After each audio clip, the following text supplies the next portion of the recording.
Hello, beautiful, and welcome back to Mother to Muse, the podcast where women remember who they are.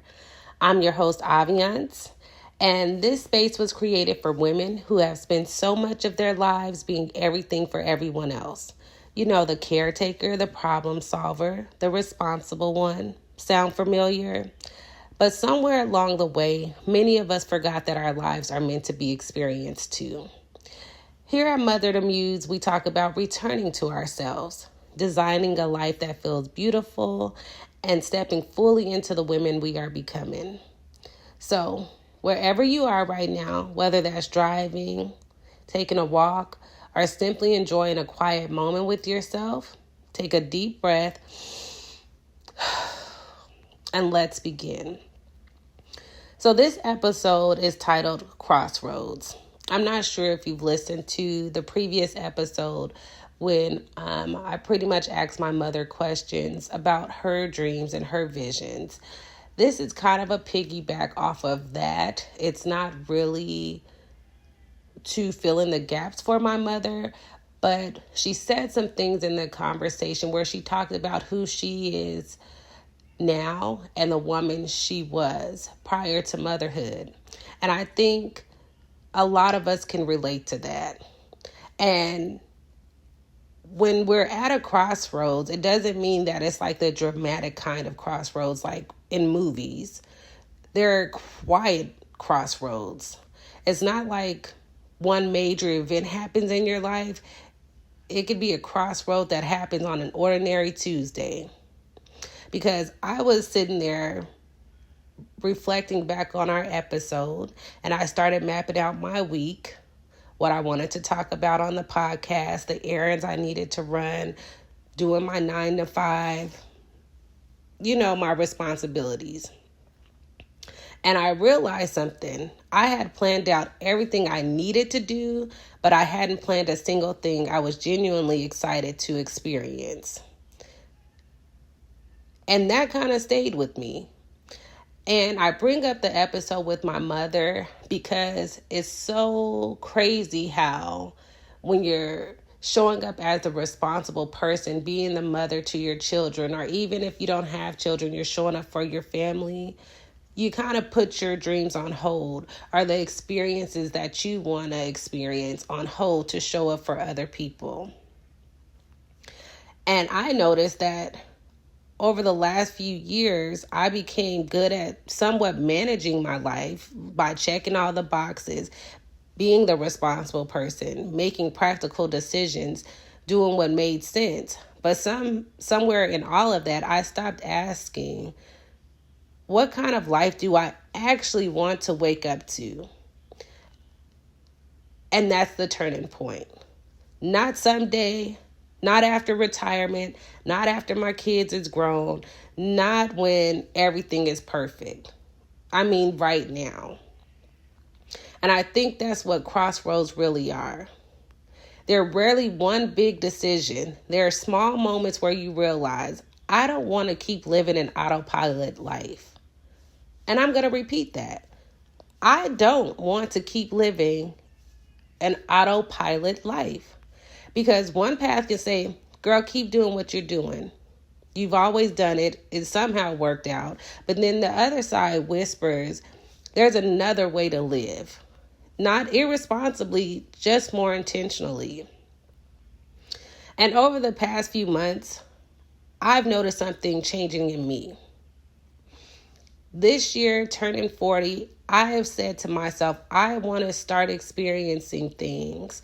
I want to start saying yes. I don't want fear to be my decision maker. I don't want to talk myself out of anything. And because of that, I started doing things outside of my norm. I started taking golf lessons. I joined a golf club so I can learn how to golf and build friendships within that network. I started traveling more. I started trying new places. I started doing things by myself. I started creating slower mornings, not because those things magically changed my life, but because they changed me. Every time I choose an experience over fear, I felt a little more like myself. And that's when I realized something. The crossroads I was standing at weren't about success or failure. It was between surviving my life and actually experiencing it. For a long time, I believed that being responsible meant putting joy on hold. That beauty could wait. That peace could wait. That travel could wait. The rest could wait until one day I asked myself, what if the life I'm waiting to enjoy is the one I'm living right now? That question shifted everything. I've been thinking a lot about luxury lately. Not expensive luxury, intentional luxury. The kind that looks like drinking your coffee before it gets cold, buying yourself fresh flowers just because, reading a book without feeling guilty, taking yourself somewhere beautiful, having conversations that make you think. I don't think luxury begins with money. I think it begins with permission. Permission to believe your ordinary life deserves beauty too. And I think many women believe they have to choose between responsibility and the life they always wanted. But what if that isn't true? What if becoming isn't about abandoning everything you've built? What if it's about building differently? Maybe the woman you're becoming still pays her bills. She still shows up for work. She takes care of her responsibility. But she also makes room for joy, for curiosity, for beauty, for experiences. She understands that creating a meaningful life doesn't always require a dramatic change. Sometimes it looks like saying yes to dinner with a friend, taking the scenic route home, booking the museum tickets, signing up for a class, planning that trip, using your nice dishes on a random Tuesday, or lighting the candles before guests arrive instead of saving it for someday. Because here's what I've come to believe. The woman who makes ordinary life feel luxurious isn't trying to impress anyone. She simply decides that every day her life deserves her attention. And maybe that's actually the crossroad. Choosing to stop waiting for permission to enjoy your life. So today, I want you to sit with these questions. What is my soul asking for right now? What fears are trying to protect me? And what small step could I take toward the life I desire? Not the perfect life, not someone else's life, your life, the one you're intentionally creating. Remember, fear isn't always telling you to stop. Sometimes it's simply reminding you that you're stepping beyond what's familiar. And that's often where growth begins. So today I want to declare, today I choose to believe that my life is meant to be experienced. I release the belief that responsibility is the only measure of a meaningful life. I trust myself to create a life that feels rich in peace, beauty, connection, and purpose. I give myself permission to enjoy my life while I'm still building it. I believe ordinary moments deserve extraordinary attention.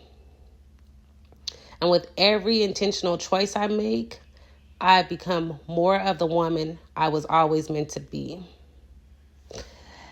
After this episode, spend some time reflecting, honestly, in your Mother to Muse companion journal. Some of the questions that will be in there are, what crossroads am I currently standing at? What version of my life no longer feels aligned? And what direction feels most connected to the woman I am becoming? Now, write honestly. Don't worry about having all the answers. Sometimes clarity comes after we give ourselves permission to ask better questions. The Muse moment of the week. Choose an ordinary moment and make it feel luxurious. Maybe it's drinking your coffee slowly instead of rushing through it. Maybe it's buying yourself flowers, taking yourself to breakfast, reading outside, wearing the outfit you've been saving, or simply putting your phone away long enough to enjoy the life that's happening right in front of you. Because becoming isn't only about changing your future. Sometimes it's about changing how you experience today.